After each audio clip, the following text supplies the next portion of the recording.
నమస్తే, welcome to Taksh media. నేను మీ జవేరియా. మనతో పాటు డాక్టర్ హరిప్రసాద్ గారు ఉన్నారు, ఆ పీడియాటిక్ సర్జన్. సో చిన్న పిల్లల్లో చాలా వరకు ప్రాబ్లమ్స్ చూస్తూ ఉంటాము, దీని గురించి డిస్కస్ చేయబోతున్నాము. Stay tune with us. నమస్తే బ్రదర్. సో టెక్నాలజీ ఎంత డెవలప్ అవ్వినా సరే అక్కడక్కడ ప్రాబ్లమ్స్ అంటే ఆ స్పెషల్ చైల్డ్ బార్న్ అవ్వడం, ఆ డిజార్డర్స్ చూస్తూ ఉన్నాం. మరి స్కానింగ్స్ అవన్నీ చేసుకున్నా కూడా ఇలాంటి ప్రాబ్లమ్స్ కనిపిస్తున్నాయి. కారణం ఏంటి అంటారు? ఒకటి, human body is made up of jeans. So మన బాడీ మొత్తం జీన్స్తో తయారవుతుంది. సో జీన్స్ క్రోమోజోమ్స్తో తయారవుతుంది. సో అవే బేస్ యాక్చువల్గా. సో వాటి ద్వారా మానవ శరీర నిర్మాణం, భౌతిక శరీర నిర్మాణం జరుగుతుంది. సో ఆ క్రోమోజోమల్ డిఫెక్ట్స్, దాంట్లో ఉన్న జీన్ డిఫెక్ట్స్ ఏమన్నా ఉంటే ఆ జీన్ డిఫెక్ట్స్కి సంబంధించిన ప్రోటీన్ ఏదో ఒకటి అమైనో యాసిడ్స్ అక్కడ తయారు కాకపోవడము, మెటబాలిజం సరిగ్గా లేకపోవడము, దానివల్ల మెల్లగా చైల్డ్లో అనటామికల్ ప్రాబ్లమ్స్ అన్నీ ఎస్టాబ్లిష్ అవుతుంది, ఫిజియలాజికల్ ప్రాబ్లమ్స్ అన్నీ ఎస్టాబ్లిష్ అవుతాయి, మెటబాలిక్ ప్రాబ్లమ్స్ ఎస్టాబ్లిష్ అవుతుంటాయి. సో మెటబాలిక్ ప్రాబ్లమ్స్ అంత ఈజీగా డయాగ్నోస్ చేయలేము.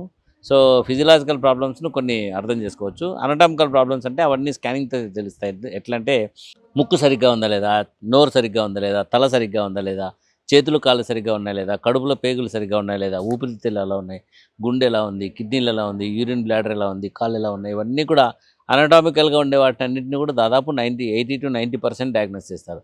సో వెరీ రేర్గా వాటిని మిస్ అవుతున్నాం. నవేడేస్ టెక్నాలజీ బాగా ఇంప్రూవ్ అయిందనమాట. సో కడుపులో బిడ్డ ఉన్నట్టుగానే 3-4 monthస్కే TIFFA scans, targeting infantile foetal abnormalities అని చెప్పేసి ఒక టిఫా స్కాన్ అని చెప్పి చేస్తాము. ఆ స్కాన్లో యూజువల్గా డయాగ్నోస్ చేసుకుంటూ సీరియల్గా వాటి అల్ట్రాసౌండ్ చేసుకుంటూ ఆ ప్రాబ్లమ్స్ అన్నీ ఐడెంటిఫై చేయగలుగుతున్నాము. సో వెరీ మేజర్, అసలు అది లైఫ్ థ్రెటనింగ్ అయితే తప్ప అబార్షన్స్కి పోవడం లేదు ఇప్పుడు.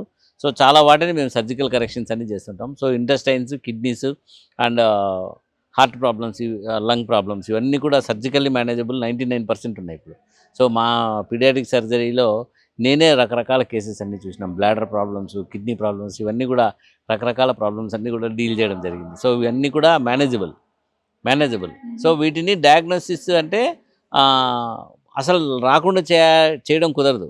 అది ఎందుకంటే జెనెటిక్ అబ్నార్మాలిటీ, ఆ జెనెటిక్ లెవెల్లో జరుగుతుంది కాబట్టి ఓకే ఎర్లీగా డయాగ్నోసిస్ అయితే in case that baby is life threatening కండిషన్తో సఫర్ అవుతుందంటే abortions medically permitted. So medical termination of pregnancy permitted.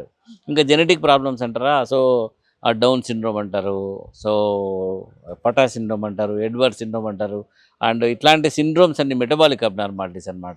ఇట్లాంటి మెటబాలిక్ అబ్నార్మాలిటీస్కి అయితే ఇండియాలో అయితే అంత అడ్వాన్స్డ్ స్క్రీనింగ్ లేదు. సో ఫారిన్లో అయితే అడ్వాన్స్డ్ స్క్రీనింగ్ ఉంటూ వాళ్ళు ముందే జెనెటిక్ కౌన్సిలింగ్ అంతా చేస్తూ, జెనెటిక్ కౌన్సిలింగ్ ఏమైనా డిఫెక్ట్ ఐడెంటిఫై అయితే ఆ డిఫెక్ట్ను ముందే కనుక్కుంటూ మనము పేరెంట్స్కి బాగా కౌన్సిలింగ్ అంతా ఇచ్చేసి సో బేబీని కన్సీవ్ కావాలో వద్దో కూడా వాళ్ళు చెప్పేస్తున్నారు. సో ఇండియాలో అవి చేయాలంటే భారీగా ఖర్చుతో కూడుకునే వ్యవహారము, ప్లస్ ఇక్కడ వాళ్ళకి అంత అవేర్నెస్ కూడా లేదు. సో చాలా సిటీస్లో చేస్తున్నారు, జెనెటిక్ కౌన్సిలింగ్ అన్నీ చేస్తున్నారు. లేదా ఒక బేబీ డెత్ అయింది, ఒక బేబీ సఫర్ అవుతుంది, సో రెండో బేబీకి ఇట్లాంటి ప్రాబ్లమ్స్ వస్తాయా అని చెప్పేసి జెనెటిక్ కౌన్సిలింగ్ అంతా వెళ్తారు. సో అక్కడ పోయి టెస్టింగ్లు అన్నీ చేయించుకొని రాబోయే బేబీకి ఏమైనా ప్రాబ్లం ఉందో లేదో చాలా వరకు డయాగ్నోస్ చేసుకుంటారు. సో మరి చాలా వరకు మీరు సర్జన్ కాబట్టి ఎటువంటి ప్రాబ్లమ్స్ ఎక్కువ చూస్తున్నారు? మేజర్గా మేము చూసేది వచ్చేసి మెయిన్ ఇంటెస్టైనల్ ప్రాబ్లమ్స్ ఎక్కువ ఉంటాయి. ఇంతకుముందు 2013-14లో ఆ టైంలో న్యూరల్ ట్యూబ్ డిఫెక్ట్ అంటే వెన్నెముక ప్రాబ్లమ్స్ చాలా ఎక్కువగా చూసేవాళ్ళము. సో ఇప్పుడు ఈ న్యూట్రిషనల్ ఇంప్రూవ్మెంట్స్, స్కానింగ్స్ అన్నీ అడ్వాన్స్ అయినాయి కాబట్టి సో న్యూట్రిషనల్ ఇంప్రూవ్మెంట్ వల్ల అక్కరెన్స్ బాగా తగ్గింది. స్కానింగ్ల వల్ల ముందే డయాగ్నోసిస్ అట్లాంటి వాటిని టెర్మినేట్ చేసిస్తున్నాము. తలకు సంబంధించిన సమస్యలు కూడా అందులోకి ఫోలేట్ డెఫిషియన్సీ, B12 డెఫిషియన్సీ ఇవన్నీ వస్తాయన్నమాట. సో వాటిని ముందే డయాగ్నోస్ చేసి ఎలిమినేట్ చేయగలుగుతున్నాము. ఇప్పుడు వచ్చేసి ఇంటెస్టైనల్ అబ్నార్మాలిటీస్ చాలా ఎక్కువగా ఉంటున్నాయి. నెక్స్ట్ రీనల్ అబ్నార్మాలిటీస్ అంటే కిడ్నీ ప్రాబ్లమ్స్ ఎక్కువగా ఉంటున్నాయి. థర్డ్ వచ్చేసి హార్ట్ ప్రాబ్లమ్స్ ఎక్కువగా ఉంటున్నాయి. సో వీటన్నింటినీ స్కానింగ్లో ముందే డయాగ్నోస్ చేసేసి సీరియల్ ఫాలోఅప్లో పెట్టుకుంటాము. సో ఇమ్మీడియట్లీ ఆఫ్టర్ బర్త్ చైల్డ్ని ఎలా పికప్ చేసుకోవాలి, ఏ సెంటర్లో సర్జరీ చేయాలి, ఏ సెంటర్లో దానికి చూసుకోవాలి, ఎలాంటి సర్జరీ చేయాలనేది ముందు మనం అంతా ప్లాన్ చేసుకోగలిగి పేరెంట్ కౌన్సిలింగ్ అంతా జరుగుతుంది. చైల్డ్ కేరింగ్ కూడా బాగానే నడుస్తాం. ఈ రకంగా ముందుకు వెళ్తున్నాం.